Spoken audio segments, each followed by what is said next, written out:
এল family ব্লগসে আমার সকল বন্ধুদের অনেক ভালোবাসা, অনেক স্বাগত জানিয়ে আমি আজকের ব্লগটা স্টার্ট করছি। এখন বাজে 12টা, পুরো 12টা বাজে।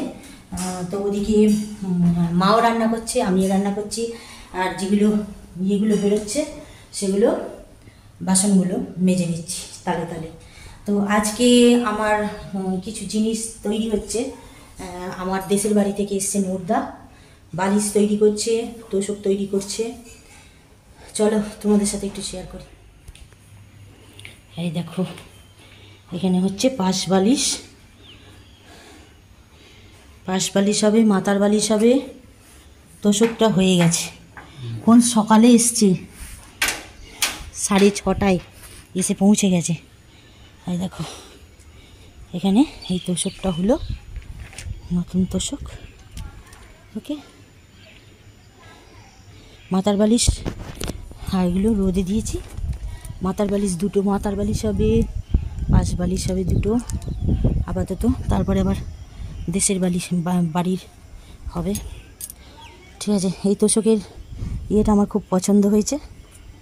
ঠিক আছে, এখন বাজে 1:25। তো এইমাত্র আমার স্নান হলো, ওপরে এখনও বালিশ হচ্ছে, এখনও বালিশ কমপ্লিট হয়নি। তো রান্নাবান্না এখানে আমার সব কমপ্লিট, সব চাপা দিয়ে রেখে দিয়েছি।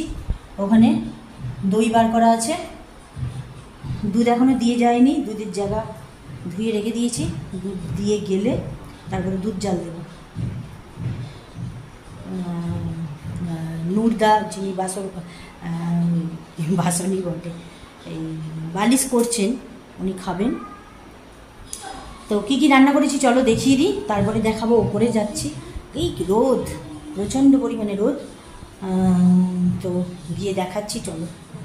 এখানে 1 হাঁড়ি ভাত করে নিয়েছি, যেহেতু আজকে 4 জন। বুঝতে পারিনি নুরদা কতটা খাবে না খাবে জানি না, তো ওই জন্য 1 হাঁড়ি ভাতই করেছি, যদি থাকে তো রাতে রেখে দেব। আর এখানে হয়েছে ঝিঙে আলু পোস্ত হয়েছে।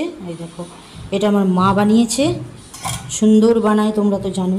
আর এখানে মুগ মুসুর মিশিয়ে ডাল হয়েছে, এটাও মা করেছে। এখানে পোস্ত বাটা হয়েছে, ছেলের ওই যে বাটি পোস্ত যেটাকে বলে, ছেলে পছন্দ করে, সেই জন্য ছেলের জন্য ওইটা হয়েছে। আর এখানে হয়েছে 4 জনের 4টে মাছ ভাজা।